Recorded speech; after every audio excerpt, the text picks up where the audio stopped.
à tous, bienvenue dans le MAC qui fait du bien. Peut-être êtes-vous arrivé par hasard sur cette émission, ou peut-être pas. Comment interpréter les coïncidences? Est-ce un signe du destin, une aide divine ou un simple coup de dé? Dans cette émission, nous allons revenir sur les synchronicités, ce concept théorisé par le psychiatre Carl Gustav Jung qui nous invite à ouvrir le champ des possibles, à écouter ces heureuses coïncidences pour mieux se reconnecter à soi. Et pour en parler sur le plateau, Romuald Le Terrier et Philippe de Weys, les savants fous du jeu Synchronicity, sont avec nous aujourd'hui. Bienvenue. Bonjour, bienvenue. Et puis, alors oui, ça aussi, ça va être assez fou de voir ça avec vous, Romuald Le Terrier. OVNI, EMI, rencontre du troisième type. En seconde partie de l'émission, nous aborderons également tous ces phénomènes inexpliqués. Et puis, bah tiens, en parlant de phénomènes inexpliqués, bah j'en ai deux sur le plateau. Hein. C'est bien sûr Stéphane et François qui revient une deuxième fois. Absolument, c'est comme le chocolat, on ne s'en lasse pas, Karine. Voilà, ça va, vous êtes bien dans vos baskets? Complètement. Alors, aujourd'hui, on parle de quoi d'ailleurs tous les deux? Ben moi, j'avais envie de parler de l'Odyssée. Comment on va dans l'Odyssée avec un verre d'eau? D'accord. Oh, ça fait vraiment la chronique perchée, mais j'adore ça, moi, vous savez. Moi, je vais vous parler de la malédiction de Toutankhamon. Ah, ça c'est génial. C'est des nouveaux secrets qui viennent de... Phénomène inexpliqué. Ah, ça sera en seconde partie de l'émission.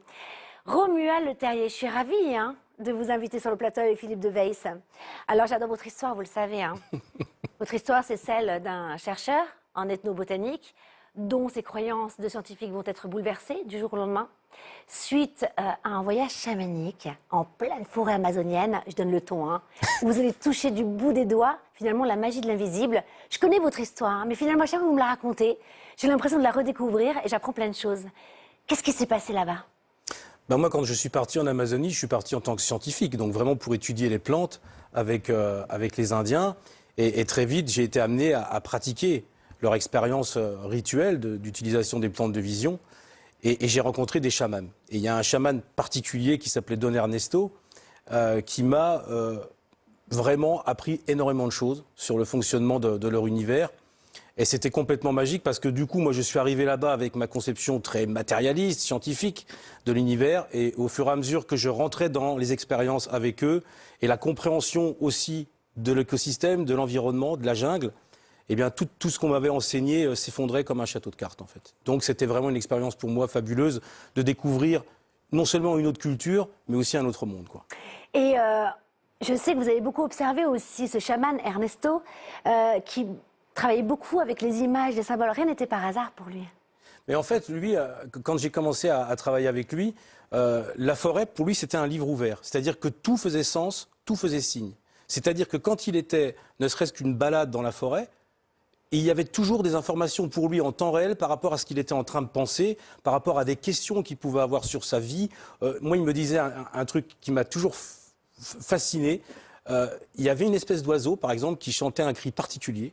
Il me disait ça, c'est des nouvelles de ma mère, qui est à 200 km de distance d'ici, de la jungle où il était. Et c'était extraordinaire parce que tout faisait sens. Il se baladait, voyait une tortue, il disait tiens, ça c'est par rapport à tel patient ou telle personne, il va falloir que je lui dise ceci ou cela.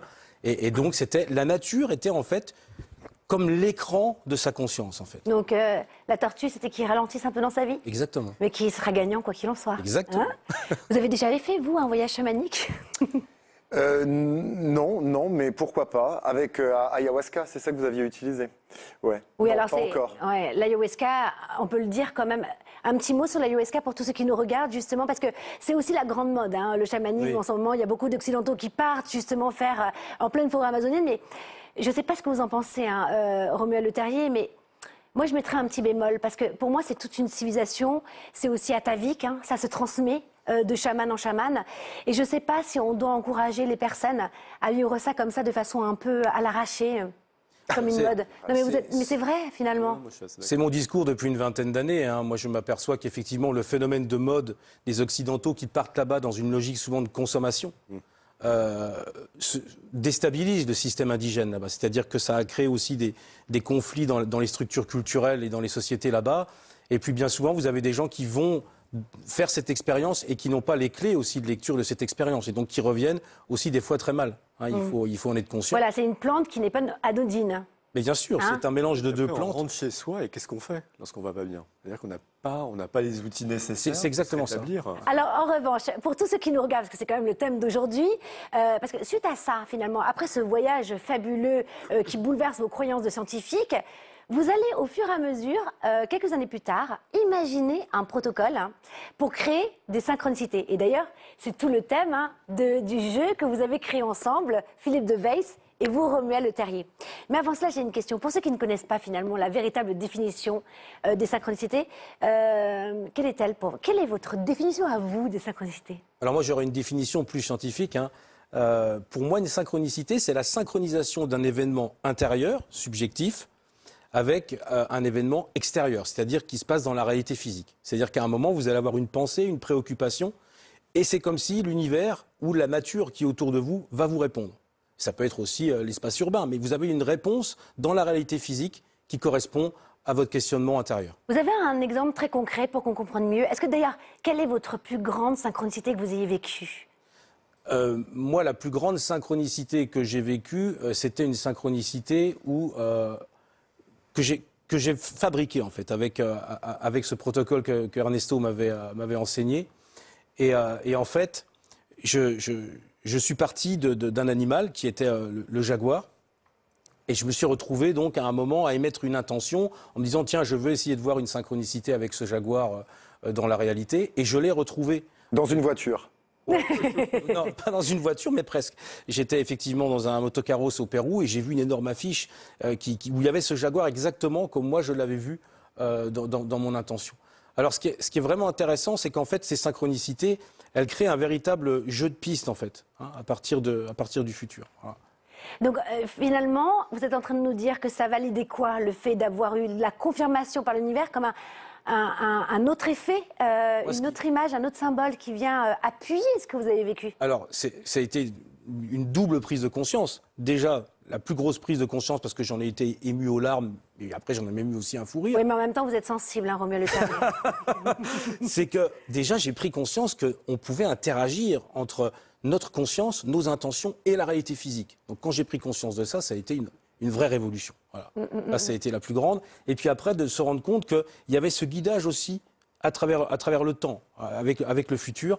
Et donc, du coup, ça m'a mis à me consacrer à 100% à travailler sur ce concept de rétrocausalité, qui est un petit peu un concept compliqué. Ah ben là, on part très loin, là. Voilà. On va garder, déjà, on va parler des phénomènes inexpliqués aussi aujourd'hui, des ovnis, etc. On va s'arrêter aux synchronicités déjà. Alors, Philippe de Weys, vous aussi, alors, vous avez créé des jeux mondialement connus. Je crois que c'est même vous avez reçu le prix mondial, je crois, du jeu. J'ai créé un jeu qui s'appelle Avalam et ça a été le jeu belge le plus primé au monde. Voilà, exactement. Et c'est avec, justement, après avoir imaginé ce protocole, vous en avez fait ensemble un jeu pour créer des synchronicités. On va y revenir dans quelques instants. Mais j'aimerais bien aussi, Philippe de Weys, avoir votre définition des synchronicités. Alors pour moi, je ne suis pas scientifique. J'aimerais bien être à sa hauteur. Mais voilà. Vous êtes belge. Et déjà, je suis belge, donc ça fait les deux. C'est un peu particulier. Pour moi, la synchronicité, c'est une coïncidence en conscience. C'est-à-dire, c'est simplement deux événements qui s'entrechoquent, mais on va y mettre une intention. On va y mettre... on va aller chercher derrière ce qui se passe. Et là, je rejoins Romuald. Il peut y avoir des balises qui peuvent nous conduire vraiment dans des choses assez... Allez, donnez-moi un exemple d'une synchronicité. J'en ai eu plein parce que je suis artiste et belge, merci. Et la dernière qui est quand même très forte, c'est sur le projet. Parce qu'au départ, je ne connais pas ce bonhomme. Et maintenant, je suis content de le connaître, mais j'ai eu peur quand même au début. Et il s'avère que je suis chez ma belle famille. Je suis en train d'écrire un bouquin qui s'appelle Romuald sans le dé. Romuald sans le dé, c'est l'anagramme de l'amour. Et quand on est dans l'amour, les dés sont jetés, donc il n'y a plus de dés. Et j'écris ce bouquin, et là, il y a le beau-père qui débarque. Il ne fait jamais ça. Et je le remercie.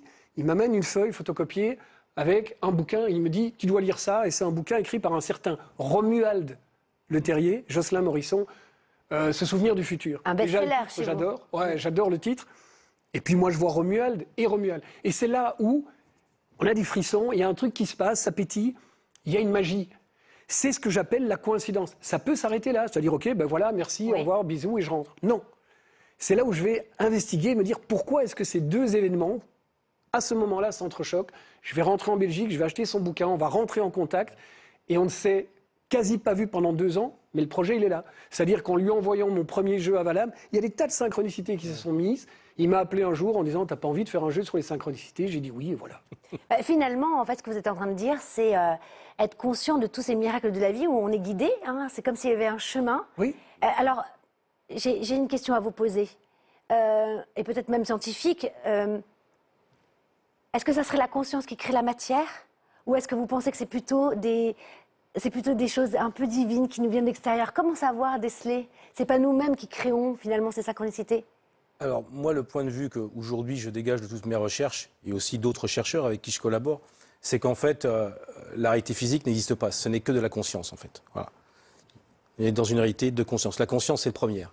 Ça rejoint aussi de nombreuses traditions spirituelles, comme l'Advaita Vedanta en Inde. Enfin, il y a plein de courants dans le bouddhisme aussi. Enfin, il y a pas mal de grands courants spirituels comme ça qui, au final, ont cette idée sous-jacente. Voilà. Et nous, c'est ce qu'on expérimente avec ces outils.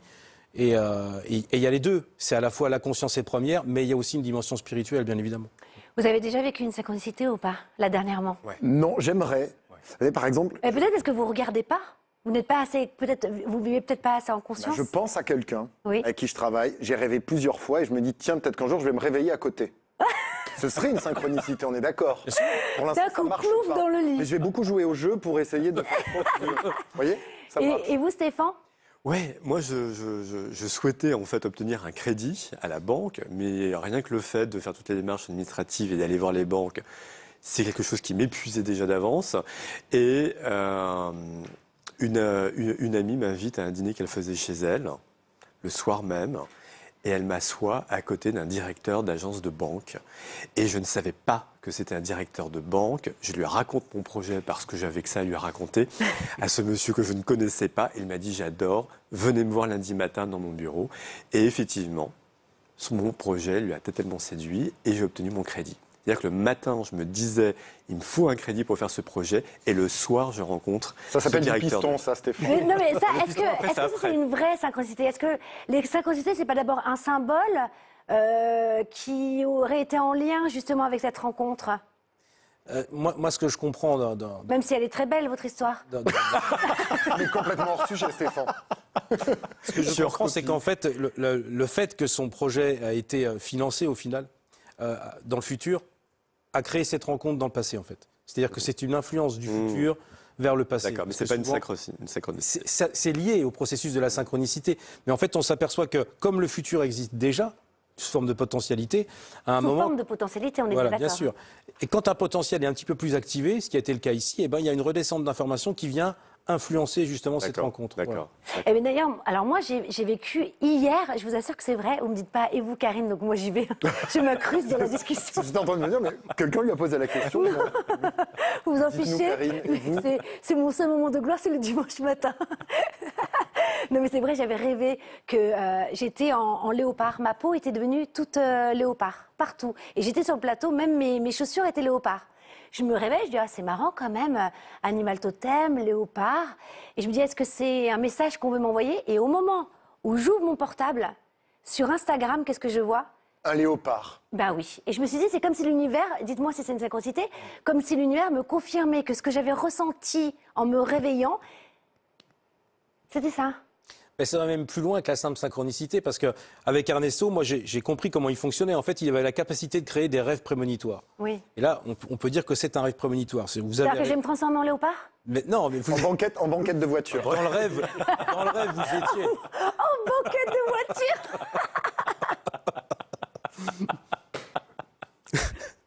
Je ne le souhaite pas, hein, vraiment. Pas terrible, terrible. Donc, je disais, vous avez ce rêve où vous êtes en léopard, et puis, dans la réalité, quelques heures après ce rêve, vous constatez cette image de léopard et vous allez repenser forcément à votre rêve. Ernesto disait que quand on repensait à son rêve, on lui donnait sa substance. On créait le rêve, en fait. C'est-à-dire qu'on renvoyait du futur les informations qui, dans le passé, modelaient le scénario du rêve. En fait. Alors, créer des synchronicités, interagir avec le futur, hein, c'est tout le thème finalement du protocole que vous avez imaginé, qui aujourd'hui finalement est créé dans ce jeu Synchronicity. Avant d'en parler ensemble hein, et de le découvrir tous ensemble, et même d'apprendre à créer des synchronicités, quelle va être la valeur ajoutée dans ma vie de créer des synchronicités? C'est ça qui m'intéresse, parce qu'en même temps, c'est un peu antinomique. D'un côté, c'est la magie de l'univers et se laisser aller à cette magie de l'univers, et en même temps, vous créez un jeu. Il y a un protocole, Romuald Le Terrier avec Philippe Deveys, pour créer. Est-ce qu'il n'y a pas une notion de contrôle? Je vais répondre, puis tu peux répondre un peu aussi, si tu veux.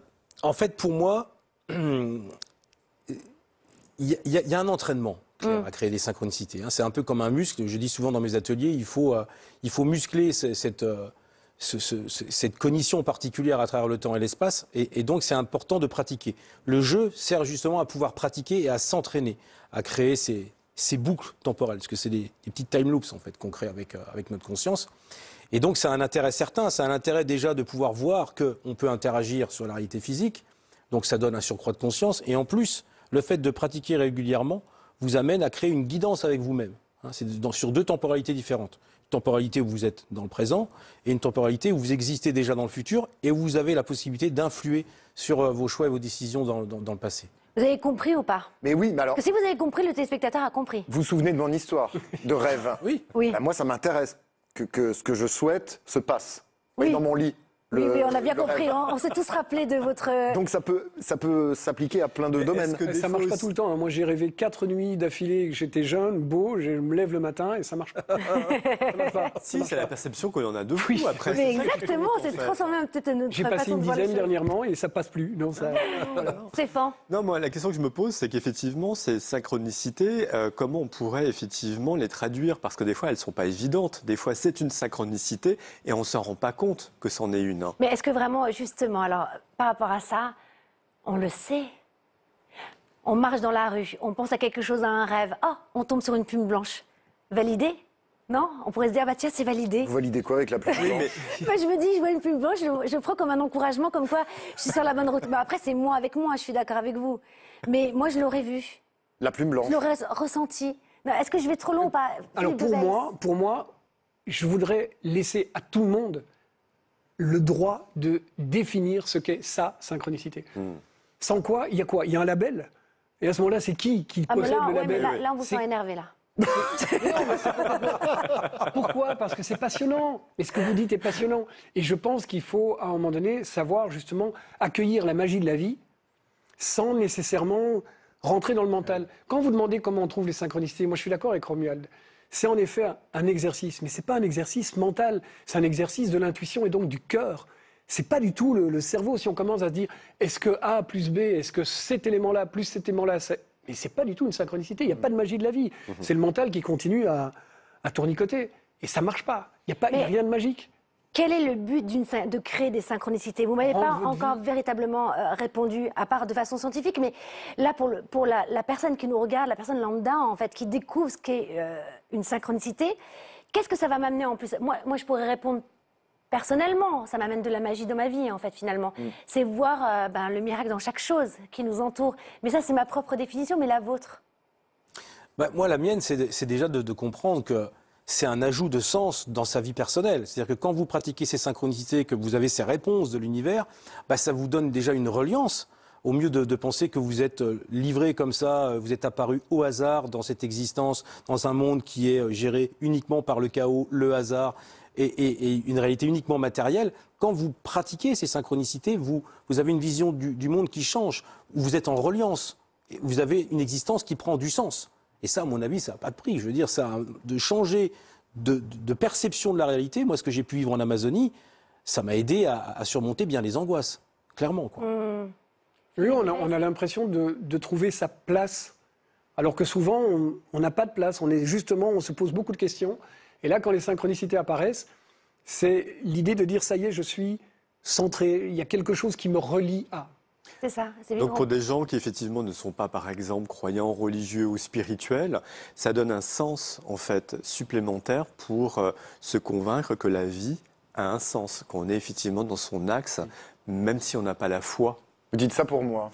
Pour les plus cartésiens. Mais non, mais Et pourtant, non, vous mais êtes quand non. même Spirituel. Et puis, vous êtes un peu émerveillé par la vie. Totalement émerveillé par la vie. Ben oui, donc ça veut dire que vous voyez quand même vous voyez pas, vous vous dites pas parfois, ah tiens, c'est bizarre. Là, il y a eu un signe. Je vois des coïncidences heureuses. Voilà. C'est déjà très bien. C'est pas mal, ça. C'est déjà Parce très, que, très en bien. fait, finalement, alors, c'est vrai que parfois, on voit trop de signes un peu partout. Oui. Donc, c'est... La plume blanche du cygne. Non, mais il faut faire attention à ça, c'est vrai. Parce qu'il y a des gens, après, qui sont dans la surattention et qui cherchent absolument, avec leur mental, Voilà, à focaliser, à se dire, bon, j'ai tiré, par exemple, dans le juste synchronicité, une clé et un perroquet, et il faut que je vois ma clé et mon perroquet. Et après, quand on est dans cette démarche-là, ce n'est pas des synchronicités. Une synchronicité, ça doit vous surprendre. Et ça arrive au moment où vous êtes hors du mental, en fait. Oh, je vais vous demander quand même de parler un peu plus doucement. Parce qu'il y a une personne sur le plateau là-bas que vous ne pouvez pas voir parce qu'il n'y a pas de caméra, mais qui est en train de dormir. Je pense que notre émission est passionnante. Je plaisante. C'était peut-être une synchronicité. Attention. Oui. Allez, on va passer tout de suite au conseil de Stéphane qui fait du bien. Et puis nous, on va continuer à parler des synchronicités et puis de jouer tous ensemble. Et d'ailleurs, en seconde partie de l'émission, on va... Alors ça sera en fin d'émission. On va essayer de vivre une synchronicité collective et de le créer. Waouh. Ça va être formidable, ça. Ah oui. Allez, on passe tout de suite au jingle.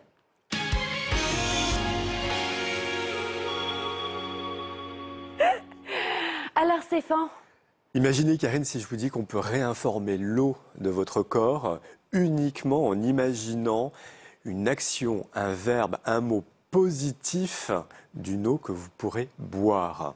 Et, non mais je vous en prie. eh bien, effectivement, ce sont des études qui valident.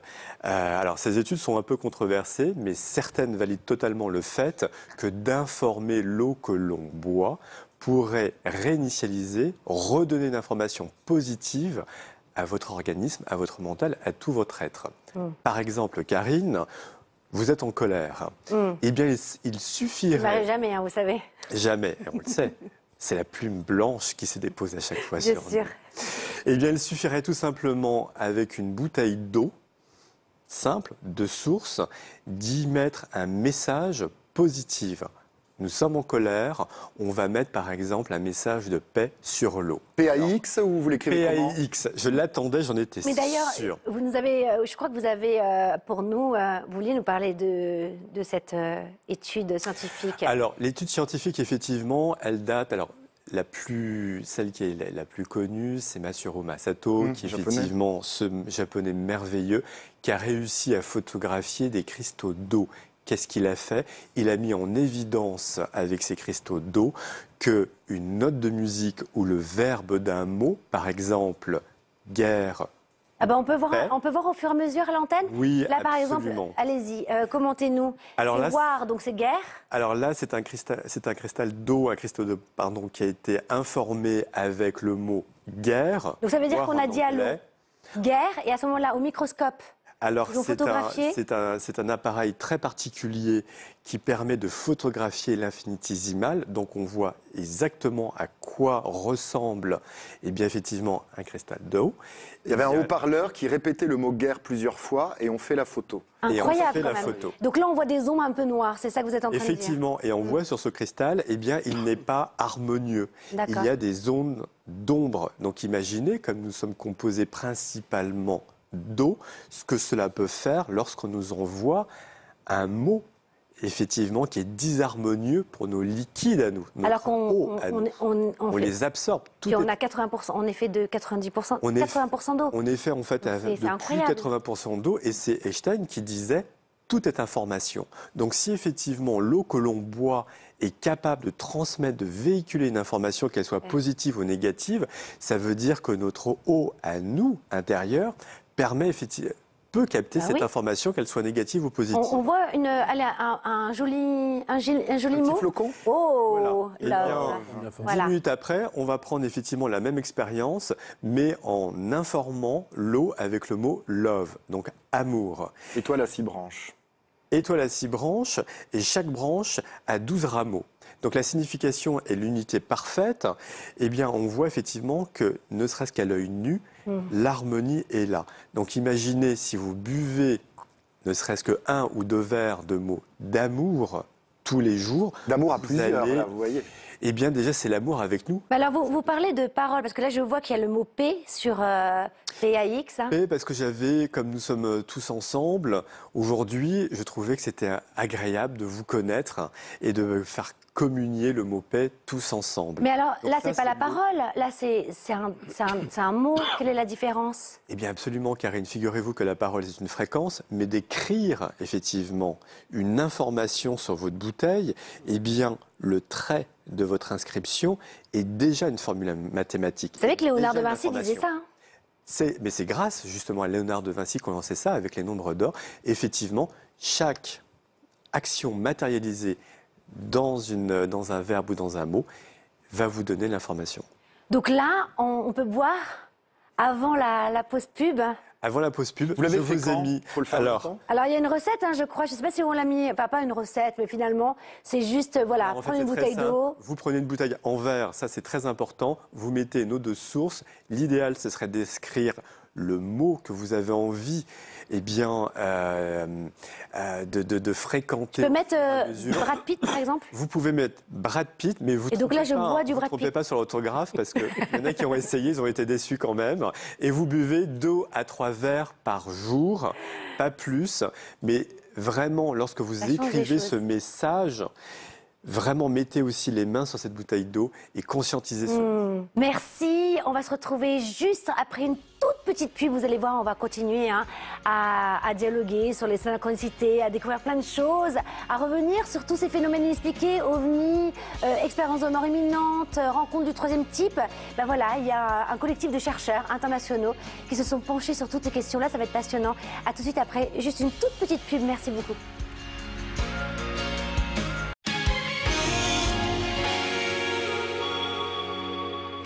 Bienvenue dans le MAC qui fait du bien. Merci à tous ceux qui nous ont rejoints. Comment interpréter les coïncidences? Ces synchronicités qui nous veulent du bien. Ce matin, nous allons même bousculer notre destin grâce à une expérience, vous allez voir, c'est incroyable, collective, inédite, ce sera en fin d'émission. OVNI, rencontre du troisième type, qu'est-ce qu'il y a encore? Expérience de mort imminente, nous aborderons également toutes ces sortes de phénomènes inexpliqués. Et pour en parler, nous recevons un scientifique et un artiste, Romuald Le Terrier et Philippe de Weiss. Bienvenue, enfin, bienvenue. Et on va passer à vous, François, parce que vous préférez les momies aux extraterrestres. Hein. Bah, je vous mets d'abord en top 1 et ensuite les momies. Donc ça veut dire que c'est momie extraterrestre Karine, quoi. Ça fait plaisir. Ok. Mon trio gagnant. Allez-y, il n'y a pas de jingle pour vous. C'est vrai, j'ai pas de jingle. Bon. Maintenant, vous êtes punis puisque vous voulez plus venir dans l'émission. Mais c'est pas du tout ça. Vous savez très bien Je que c'est sais plein de très trucs et bien je viens avec pourquoi. plaisir dès que j'ai 5 minutes. Je Vraiment. sais. Alors allez-y. Je vais vous créer une synchronicité parce qu'il y a exactement 100 ans, Howard Carter découvrait le magnifique tombeau de Toutankhamon. C'était en 1922 et je veux vous en parler parce que derrière, il y a un mystère, il y a une malédiction dont on parle et dont on n'a toujours pas réussi à percer les secrets. Alors, on se plonge en Égypte. On est vraiment au milieu de l'Égypte, à Luxor, Waouh. sur la rive gauche de Luxor, là où il y a tous les tombeaux des rois et des reines et des nobles. Et Howard Carter, on est en 1915, il débute des fouilles. Il est financé par un Britannique qui s'appelle Carnarvon. Le nom est important, vous allez voir pourquoi, parce que lui va être touché par la malédiction. Et il commence à fouiller, et au bout de 7 ans, il trouve rien, il va partir, il va quitter l'Égypte, et là, il tombe sur ça. Ce que vous voyez derrière, un nouveau tombeau. Alors, il appelle évidemment Lord Carnarvon, il lui dit « Venez, venez, financier, je vais vous montrer, on a découvert quelque chose. » On est en novembre 1922, et effectivement, Howard Carter découvre le magnifique tombeau de Toutankhamon. Il mettra des mois à rentrer dans les différentes chambres. Ça ressemble vraiment à un appartement. Il y a 5000 objets, il y a de l'or partout. Il y a ce fameux cercueil de Toutankhamon qui est fait de 7 boîtes qu'il va ouvrir les unes après les autres pour tomber sur la dernière. Ce magnifique cercueil qui fait 100 kilos d'or pur, qui est gravé. Et puis à l'intérieur, il ouvre, il y a cette momie de Toutankhamon avec ce masque que vous avez vu tout à l'heure, c'est un trésor national pour l'Égypte. Et il y a cette momie. Et là, il se passe des choses incroyables. D'abord, quand Howard Carter rentre dans le tombeau, son canari est dévoré par un cobra. Le cobra, c'est le symbole protecteur du pharaon. 2 mois après l'ouverture du tombeau, le financier Lord Carnarvon, il meurt piqué par un moustique. À ce moment-là, son chien également meurt et la légende raconte que toutes les lumières du Caire se sont éteintes pendant quelques minutes. Les années qui vont suivre, il y a 27 personnes qui ont touché le tombeau de près ou de loin, qui vont mourir. Et Howard Carter lui-même meurt à 64 ans, 17 ans après avoir découvert ce tombeau. Et de là naît... Même jour, même heure. Pas même Presque. jour, même heure, mais assez jeune pour l'époque. Et c'est de là que naîtra cette malédiction de Toutankhamon. On pense que toutes les personnes qui vont s'approcher de ce tombeau vont être fauchées par un malheur, soit la mort, soit le malheur toute leur vie. Alors les scientifiques, ils disent quoi? Ils ont fait des fouilles, ils ont regardé à l'intérieur du tombeau et ils se sont dit c'est peut-être une bactérie, un champignon qui était dedans, qui s'est réveillé, qui a touché les corps les plus faibles. Ben non, c'est pas ça, parce que le champignon, au bout de plusieurs millénaires, il serait mort. Alors, on se pose toujours la question. On se dit, l'âge moyen de la mort de ces 27 personnes était à peu près celui de l'époque. Mais quand même, c'était un peu bizarre d'avoir autant de monde. Ce sont des coïncidences, ce sont peut-être des synchronicités, on ne sait pas. Mais quoi qu'il en soit, la malédiction de Toutankhamon demeure toujours. Qu'est-ce que vous en pensez, vous, François? Mais je sais pas. J'ai étudié longtemps Toutankhamon pour vous dire que ça m'a intrigué. C'est pour ça que je voulais vous en parler. Et il n'y avait pas une de ces histoires sur Toutankhamon, comme quoi son cœur, normalement, on doit laisser le cœur dans le... Alors ça, c'est un autre mystère, parce que la momie de Toutankhamon, d'abord, on l'a retrouvée, elle est toute noire. Elle avait le pénis en érection, alors ce qui est très étonnant, parce que les momies de rois n'avaient pas cette typologie-là. Et surtout, son cœur avait disparu. Or, s'il y a bien un organe qu'on laisse dans une momie, C'est ça. c'est un cœur. Et est-ce que Réceptacle de l'âme. Et oui, et je me dirais, voilà, est-ce que c'est pas la malédiction parce qu'on lui a retiré le cœur alors qu'on doit le laisser pour un pharaon? Ah bah, personne n'a proposé. Ou alors c'est parce cette qu'il était en hypothèse. érection, je sais pas. Là, Non. du coup, j'hésite. C'est le mythe, vous savez, c'est le mythe osirien, c'est Osiris. Hein. D'accord. Donc on lui a mis certainement son sexe en érection. Ah, d'accord, avec un tuteur, quoi. Bah oui, avec un Oui. petit cutter, c'était une momie, hein, donc ça marchait plus. Mais en revanche, que le cœur est disparu. Mais oui, moi, on lui a je enlevé le le verrais cœur. plutôt là. Pourquoi pas? C'est peut-être Moi, la j'ai vu une synchronicité, là, dans le documentaire, par rapport à ce qu'on se dit depuis ce Dans matin. les images. Ben oui, il y a un scarabée. Et ça me rappelle Carl Gustav Jung. J'y pensais. Ah, vous y avez pensé aussi? Parce que finalement, ça vient valider finalement le thème. Racontez-nous cette histoire. Est-ce que le premier qui en a parlé, c'est bien sûr Carl Gustav Jung? Oui, en fait, il était en analyse avec une de ses patientes. Et donc, elle lui relatait un rêve qu'elle avait fait donc, la nuit précédente où elle était en Égypte. Et il y avait justement ce scarabée égyptien qu'on vient de voir là sur les hiéroglyphes. Et donc, il y avait toute une histoire dans son rêve autour de ce scarabée. Et puis, pendant que Jung était en train de prendre des notes, il y avait un bruit qui toquait à la fenêtre. Il y avait quelque chose qui toquait à la fenêtre. Et ça a agacé Jung. Il s'est levé, il a regardé, il a ouvert la fenêtre pour savoir ce que c'était. Et est rentré à l'intérieur, en fait, du cabinet, un scarabée doré. Rare. Oui, rare en plus. Ouais, Un voilà. scarabée doré. Alors là, pour tous ceux qui nous regardent, comment voir, comment dire? Vous voyez ce que je veux dire? Où trouver la Comment comprendre- synchronicité? Oui, comment comprendre cette synchronicité? Alors, Qu'est-ce que ça voulait dire Ce finalement? qui s'est passé pour la patiente, c'est qu'elle était dans une problématique particulière au niveau psychanalytique et qu'en fait, quand il lui a dit bah, « Tenez, le voilà votre scarabée », ça a eu un effet d'intuition très forte chez elle. Et ça lui a permis, en quelques semaines, de clôturer sa cure psychanalytique. Cette dame est allée beaucoup mieux, en fait. Voilà. Super. Alors justement, vous avez imaginé, je le disais en première partie de l'émission, un protocole il y a quelques années pour créer des synchronicités. Et un jour, vous avez eu une idée de génie, tous les deux, c'est d'en créer un véritable jeu, un véritable support. Alors, pour tous ceux qui nous regardent, qui n'auraient pas le jeu Synchronicity, on peut le faire aussi avec deux tas. Il y a un tas avec des symboles, Oui. qui a été imaginé aussi par Philippe de Weiss, et il y a un autre tas avec des animaux. Voilà. Donc on peut faire finalement deux tas. J'ai des cartes, des images chez moi, je peux faire deux tas. Je suis chez moi, je fais deux tas. Un quart de symbole. Alors déjà, comment créer une synchronicité? Est-ce qu'il y a une intention à mettre? Oui, alors, déjà, il y a plusieurs choses.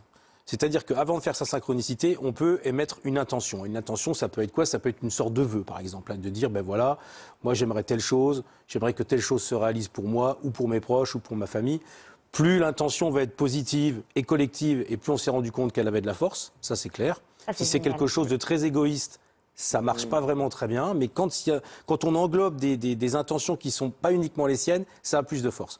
Donc, une fois qu'on a posé son intention, on va prendre de façon aléatoire, vous tirez au hasard une carte, un animal, et une autre carte, un symbole. Vous allez... Alors on va le faire en même temps. Allez, François, comme vous êtes à côté, vous prenez les deux paquets. Est-ce que vous voulez bien être guidé par Romuald? Par exemple, vous, mettez une intention, et dites-le nous, une jolie intention, et on verra si ça marche ou pas. Oh là là, une jolie intention. Oui, par contre là, il faut être réactif. Ça, c'est c'est sûr de poser une intention. Il faut que je la donne ou pas, l'intention? Je la garde dans ma tête. Vous pouvez la garder dans votre tête. Ouais. Ok, je coupe. Non, non, tu prends. Au hasard. Allez-y, guidez. Prenez une carte... Là, c'est pas le bon paquet. Non, c'est pas le bon. Le bleu, voilà. Le bleu, Et un vert. Voilà. Alors voilà, Alors, il y a quoi? une grenouille, une grenouille trompette. et une trompette. Voilà. Super. Donc ensuite, vous allez poser... Allez chercher ça demain. Vous allez faire une demande de dire je veux voir apparaître dans la réalité une synchronicité avec soit un de ces éléments ou soit les deux éléments ensemble. La trompette, c'est métaphorique ou pas? Ça va vous parler à vous. D'accord. C'est ça qui est important. Ça peut être la musique, ça peut être... Ça peut être une fleur trompette, ça peut être une petite fleur trompette. On entend une musique. Voilà, Petite fleur trompette. Ben oui, vous savez, il y a des petites fleurs trompettes comme ça. Écoutez, je préfère chercher la vraie trompette, ça Alors sera après, beaucoup plus simple. Hein. Ce qui est très important, c'est de mettre un timing. Donc moi, je dis aux gens, oui, ça aussi. notez-le dans un cahier, parce qu'une fois que vous avez noté dans un cahier votre expérience, vous notez vos 2 éléments. Vous dites, par exemple, moi, je donne un timing moyen, c'est bien de dire aux gens une dizaine de jours. Vous mettez une dizaine de jours, et après, vous refermez votre cahier. Il faut garder ça à l'esprit, mais ne pas être focal. Alors, il y a des gens, ils me disent souvent, ah ben oui, mais mon timing est passé, j'ai pas eu ma synchronicité. Je leur dis, ok, faites-en une autre. Souvent, dans les minutes qui suivent, on me dit, je viens d'avoir ma synchronicité. Pourquoi? Parce que comme le timing était passé, ça permet aux gens de naturellement lâcher prise. Et oui, Voilà. très intéressant. C'est une stratégie, ça. en fait. C'est-à-dire Donc que- finalement, vous êtes en train de nous dire aussi que l'univers va vous valider, François, à travers des symboles, que ça y est, la mise en marche Oui, est c'est là. ça. De ma pensée, de mon souhait va être... C'est déjà en train d'être créé. Et donc finalement, de créer des synchronicités nous permettrait d'habituer, dites-moi si c'est bon, hein, d'habituer finalement notre conscience à observer, à être mieux guidé. Ouais, c'est reprendre un peu la grande phrase de Van Damme quand il dit d'être aware. C'est aussi bête que ça. Eh, c'est beau, Mais c'est ça. Jean-Claude C'est Van Van Damme. Damme qui est là et qui dit toujours être aware. Moi, je suis fan de Jean-Claude Non, Van non, Damme. donc ça veut Oui, dire c'est vrai, qu'en fait, il est on va aussi aider à ce que ça s'inscrive dans la matière. Exactement. Oui, bien sûr. Exactement. Alors, à la fin de l'émission, Philippe Deves devait accepter de nous guider pour qu'on J'étais crée forcé. une synchronicité collective, tous ensemble, en portant une attention aussi collective. Et on va pouvoir tous voir si en lâchant prise. Hein. D'ailleurs, une petite question, comment lâcher prise? Alors, Pas moi, facile, je ça. dis aux gens d'avoir une sorte d'attention flottante, c'est-à-dire voilà, le cahier, il est important parce que quand vous refermez votre cahier, vous avez consigné votre expérience et ça vous permet aussi de l'inscrire dans la matière et de l'oublier sans l'oublier. Il faut trouver un juste milieu d'attention où quelque part vous allez reprendre votre vie normale parce que de toute façon c'est un jeu, voilà. Et puis de savoir qu'il y a quelque chose à voir dans la réalité, mais en même temps ne plus y penser. Voilà. Juste équilibre. Bah, en fait, c'est toujours la même chose, c'est le détachement. Exactement. Le lâcher prise, Lâcher c'est se prise, détacher. Parce que finalement, un désir, et c'est là peut-être où ça marche beaucoup mieux, ce désir du grand ego, ce désir finalement plein d'amour, on est peut-être parfois, on a peut-être moins d'avidité que quand c'est un désir qui nous manque, qui est là. Qu'est-ce que vous en pensez, Stéphane? Oui, moi je pense qu'effectivement, en même temps, d'être trop centré sur les forces extérieures, eh bien, on peut s'oublier et C'est ça. c'est l'ego qui prend le pas. Oui, alors il s'est levé quand même à 2h du matin, il faut le dire. Je l'aide un peu. Ne vous oubliez pas sur le plateau, Stéphane. Vous savez, je vous adore. hein. Voilà, on va continuer parce que si vous êtes là aujourd'hui avec nous, Romuald Le Terrier, c'est aussi pour nous présenter votre tout nouveau livre, alors qui défie les lois de la nature. Hein. OVNI, expérience de mort imminente, rencontre du troisième type. Vous savez, ces SMS, qu'il y a de plus en plus de témoignages sur ces SMS, ces coups de téléphone qui viendraient finalement de personnes défuntes. Alors, vous avez récolté finalement les réflexions d'un collectif de chercheurs internationaux. Le livre s'intitule « Phénomène et si notre réalité était un rêve ». Et moi, je rajouterais, autant en faire le plus beau rêve qui soit. Allez, au revoir.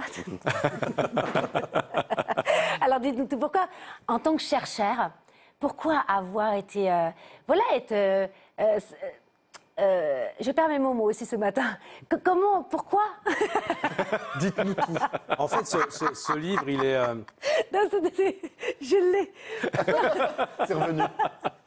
Pourquoi un tel intérêt pour ces phénomènes inexpliqués? Alors, en fait, moi, je suis un co-auteur de cet ouvrage, c'est Laurent Kasprovics, qui est docteur en sociologie, qui s'est intéressé à tous ces phénomènes et qui a fédéré un collectif de chercheurs international pluridisciplinaire avec des philosophes, des psychologues. C'est vraiment un vaste panel de chercheurs, des enquêteurs aussi de terrain, que ce soit pour les ovnis ou les phénomènes paranormaux. Et c'était donc d'essayer de prendre très au sérieux ces phénomènes-là et d'essayer de voir comment on pouvait les classifier, les étudier de la façon la plus objective possible, avec le plus de recul aussi. Voilà, Mais pourquoi cet intérêt, Romuald Le Terrier? Parce que ça défie ce que l'on connaît de la réalité, ces phénomènes. C'est-à-dire que ça remet absolument tout en cause. Mais est-ce que ça est plein d'espoir? Bah oui, parce que je pense que... Vous, en conclusion, vous terminez ce livre. Comment vous vous sentez? Moi, je me suis senti très bien parce que ça valide tout ce que j'observe depuis une vingtaine d'années. Mais ce qui est super, c'est qu'on a déjà des retours sur cet ouvrage. Et beaucoup de gens, en fait, trouvent des pistes de compréhension en disant « mais ça, je ne pouvais pas mettre des mots dessus ». Et ce livre permet justement de le faire. Voilà. Alors, il y a une question. Ah non, je voudrais vous poser une question quand même sur les expériences de mort imminente, parce que vous en parlez beaucoup, justement, avec ce collectif de chercheurs. Il y a eu des avancées? Oui, alors déjà, maintenant... Peut-être revenir sur, pour ceux qui ne connaissent pas les expériences de mort imminente, les EMI, qu'est-ce que c'est? Oui, alors les EMI, ce sont des gens, bien souvent, qui... Généralement, c'est ce qui se passe dans la logique du phénomène, c'est-à-dire que ce sont des gens qui font un arrêt cardiovasculaire et qui accèdent, en fait, à une perception d'eux-mêmes qui est hors du corps. Ensuite, il y a une déformation de l'espace avec un tunnel. Les gens rentrent dans ce tunnel. Ils rencontrent bien souvent des êtres de lumière ou des proches décédés qui viennent à leur rencontre. Et puis, il y a cette lumière qui n'éblouit pas, qui n'aveugle pas, mais qui est pleine d'amour, en fait. Et dans le processus de l'EMI, la personne revient et réintègre son corps. On sent qu'il y a vraiment une frontière. Donc ça, c'est quelque chose qui est bien documenté depuis les années 70, grâce à un appareil qui s'appelle le défibrillateur, parce c'est la technologie qui permet donc de réanimer de plus en plus de personnes. Et donc, on a quand même des statistiques importantes. C'est quelque chose qui touche quand même, je dirais presque plus de la moitié des gens qui font un arrêt cardiovasculaire. Mais aujourd'hui, c'est une expérience qui est reconnue par la science. Et ça, c'est fort quand même. Vous le saviez, François? Oui, mais par contre, on ne sait pas expliquer. En fait, ça fait partie de la partie du cerveau qu'on ne comprend pas. Ouais. Qu'est-ce qui se passe? Pourquoi ça? Pourquoi on voit à peu près la même chose? C'est ça surtout. Tout le monde a presque à chaque fois le même témoignage. C'est ça qui est compliqué. Ils vivent la lumière blanche ou parfois un environnement un peu... c'est l'enfer. C'est onirique, c'est féerique, et parfois, effectivement... Et parfois, c'est l'enfer. Mais en revanche, c'est toujours plein d'espoir, paraît-il. Parce que même l'enfer permet de... Quand ils reviennent dans leur corps, c'est ce qu'ils disent, hein, ils basculent complètement de perception. De bonnes intentions. Voilà, c'est ça. Vous voulez dire quelque chose, Stéphane? Non, mais tous, le point commun, c'est toujours cette lumière intense, que ce soit effectivement dans le côté clair ou obscur de là où ils vont, et c'est toujours cette partie intense lorsqu'ils partent et lorsqu'ils reviennent. Hein. Le scénario est toujours le même au-delà des origines ethniques, sociales. Hein, c'est quelque chose qu'on a pu étudier et bien documenter. Et surtout, aujourd'hui, ce que je trouve intéressant au niveau sociétal, c'est que c'est en train d'être intégré, à la fois par la médecine, à la fois par les scientifiques, mais aussi par le grand public. Hein, c'est une expérience dont on parle aussi beaucoup, et on voit dans le cinéma, dans les séries. Et même Walt Disney a fait dernièrement exact. Oui, un des derniers dessins animés de Walt Disney, c'est sur les expériences de mort imminente. Ouais. Exact. Magnifique d'ailleurs. Ce serait bien que ce soit le cas dans Le Roi Lion. Pardon? Ah oui, pour qu'ils reviennent. Oui. Et oui, mais il n'y avait pas de défibrillateur à l'époque. Et tout de suite, on va continuer avec une question du téléspectateur qui s'appelle Cyril. Et il a une question à vous poser. Bonjour Karine et bonjour à l'équipe du Mac qui fait du bien, un magazine que j'apprécie de plus en plus et que ma compagne m'a fait découvrir l'an dernier. Je viens vers vous pour vous poser une question au sujet des EMI. J'ai déjà lu quelques articles sur ces expériences de mort imminente et ces expériences de groupe, mais ça me paraît encore très vague et j'aimerais quelques précisions à ce sujet-là. Merci. Ça aussi, c'est complètement faux. Hein. Oui, alors là, justement, c'est là où le débat est super intéressant, j'aurais tendance à dire, sur les EMI. C'est-à-dire qu'on a découvert le phénomène des EMI partagées, donc collectives, on appelle EMI empathiques. C'est-à-dire que, pour être clair, ce sont des gens qui peuvent être des membres de la famille qui sont au chevet du mourant. C'est aussi du personnel soignant que j'ai pu aussi avec lesquels j'ai pu échanger, qui vont accompagner, qui rentrent dans un état de conscience modifié et qui vont accompagner le défunt dans ce fameux tunnel. C'est-à-dire que moi, j'ai eu des témoignages de gens qui disent la topologie de la pièce d'hôpital, par exemple, se transforme. Hein, ça fait comme un vortex, ça s'ouvre. Certaines personnes ont dit d'ailleurs avoir vu venir les proches défunts apparaître dans la pièce. Et puis, il y a cette envolée, voilà, où on va jusqu'à cette lumière. Et les accompagnants de cette expérience collective vont jusqu'à la lumière et reviennent. Tandis que le défunt, lui, bien sûr, passe de l'autre côté. Alors là, ça nous interroge profondément parce que... Sur la sobriété bien sûr. de la personne. Mais au-delà de ça, mais c'est surtout que ces gens qui sont au chevet, à la fois que ce soit les soignants ou les proches, n'ont pas le cerveau qui est en train de mourir, n'ont pas de substances médicamenteuses ou des drogues à l'intérieur du corps. Et comment expliquer une expérience qui, au final, est subjective, mais collective. Voilà. Donc là, il n'y a absolument aucun paradigme, on va dire, de la psychologie. et des sciences cognitives qui peut expliquer cette expérience de façon rationnelle et matérialiste. Alors, un autre phénomène toujours inexpliqué qui a été remis au devant de la scène par le Pentagone, c'était en 2020, il me semble. Là, il déclassifie un dossier avec voilà, des vidéos d'OVNI. Racontez-nous ce qu'il y avait dans ce dossier-là. Alors en fait, ce sont des images qui ont été filmées par des pilotes de chasse américains à qui on a demandé d'intervenir parce qu'il y avait effectivement un objet volant non identifié. Donc ils ont essayé de l'approcher, ils ont pu le filmer. Hein. Ça a été filmé dans les radars des avions, le système de visée de l'avion.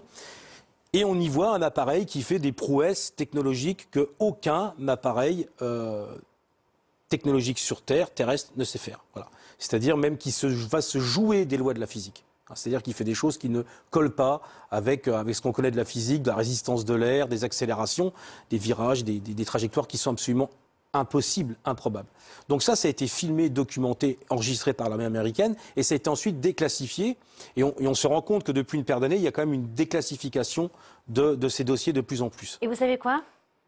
Eh bien, on a les images. On va regarder. Donc, c'est des images du pilote. C'est pas le pilote qu'on veut voir. Hein. Non, oui, vous allez voir. Qui est en train justement de voir cet ovni passer. En tout cas, ce soi-disant ovni passer. My gosh. They're all going against the wind. The wind's 120 knots from the west. Look at that thing, dude.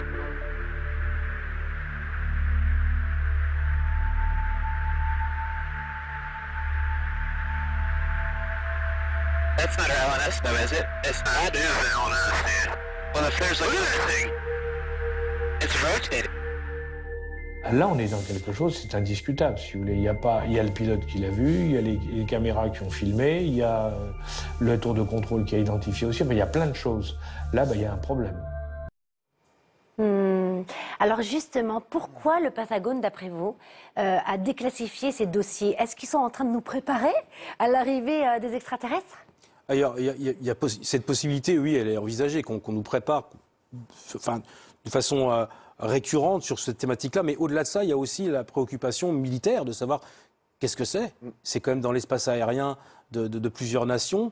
Et donc, c'est un devoir, on va dire, à la fois politique, scientifique et militaire, de savoir qu'est-ce qui nous survole en toute impunité au-dessus de... Vous pensez, François, vous avez déjà vu des Martiens? Non, mais vous dites en toute impunité, peut-être qu'ils sont gentils. Peut-être. Bien sûr, pas de mal. mais qu'est-ce que vous en pensez? Pourquoi ils nous préparent? Ou alors, en fait, ils sont obligés, parce qu'il y a trop de témoignages aujourd'hui, donc ils sont obligés de le remettre au devant de la scène? Peut-être pour ouvrir l'esprit des gens. Vous y croyez aux ovnis? C'est pas possible. Vous avez... Ah, c'est pas vrai. Non, j'y crois pas. Donc vous pensez que de tout l'univers, non, je ne pense pas qu'on l'être soit humain, seul. dans son égo surdimensionné, penserait qu'on serait Je seul? pense que nous sommes loin d'être seuls, Ouais. mais très très loin seraient les prochaines... Non, mais je vous demande si ça existe. Je vous demande pas où ils sont. Ah oui, quand même. Je doute. Ben, pourtant, il y en a Je ne beaucoup doute pas sur le qu'on soit plateau. seul, mais je doute des autres. Pourquoi ils viendraient nous voir à nous? Je sais pas, pourquoi On en pas. parlera plus tard. Oui, c'est vrai. Alors, un autre phénomène inexpliqué, c'est justement ces coups de téléphone que reçoivent certains défunts. C'est ce que vous racontez. C'est quand même un collectif de chercheurs internationaux qui se penchent sur la question. Racontez-nous une histoire, par exemple. En fait, on a des... Alors Un exemple. C'est la partie de Laurent Kasprovic. On reçoit tout simplement des SMS de personnes qui sont décédées, alors que les téléphones qui sont censés émettre sont éteints. Il y a carrément des enregistrements qui ont été faits aussi sur des répondeurs téléphoniques où on entend la voix du défunt. L'au-delà se modernise. C'est intéressant de Il y voir. a la Wi-Fi en haut. C'est la thèse qu'on développe dans le livre, c'est de montrer aussi que tout ça s'adapte à nos technologies, à notre C'est société. vrai? Ouais. Ah bah oui, bien sûr, forcément, puisque Que ce soit pour les il y a ovnis. plus C'était une de blague. il y a des canaux. Non, mais c'est une je vous blague jure que c'est vrai. On va passer. Merci beaucoup, Romuald. En tout cas, c'est passionnant.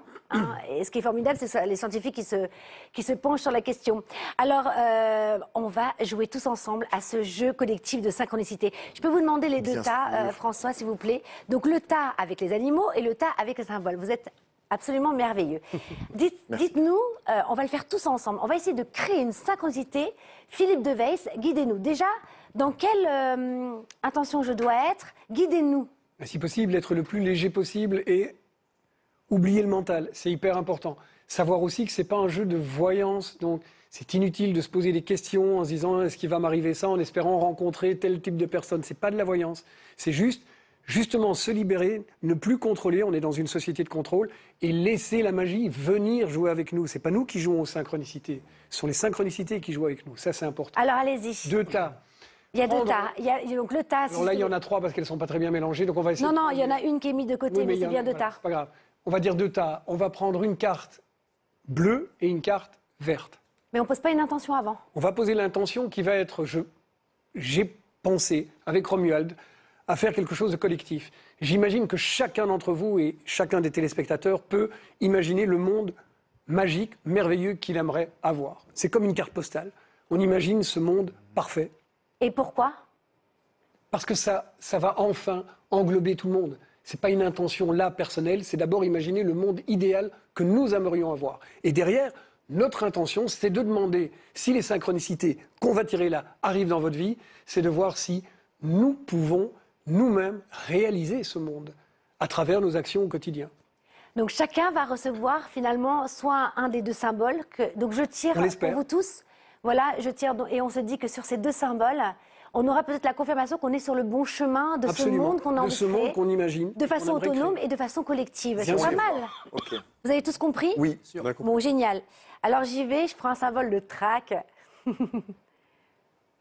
Alors là, j'ai 4. Non, mais justement, c'est Ah pour non, ça que je dis c'était qu'il y a les 3 paquets, émergences. donc Ok, il faut d'accord. prendre une carte bleue. Le bleu, c'est les symboles. Ok, d'accord. C'est Voilà. bon, je les ai. C'est bon. Oh, ça va. L'arbre. L'arbre. Comme Oh, on quoi, est sur la bonne voie. On est sur la bonne voie quand même. J'ai pas été trop difficile avec vous. Ah là là. Oh là. Un cheval? Ouais. Oui. Un cheval. Oh, ça va. Pas mal ça. Donc ça veut dire, dites-nous. Alors, l'arbre, attention, c'est pas juste on ouvre la fenêtre, on voit un arbre. Cet arbre, il doit amener une espèce de magie, quelque chose il doit nous émouvoir, il doit nous... Comment tu dis? Surprendre. Nous surprendre, voilà. C'est comme toi, tu me surprends. Il doit nous surprendre, donc ça peut être un arbre sur un t-shirt, sur un truc, un arbre qu'on va trouver...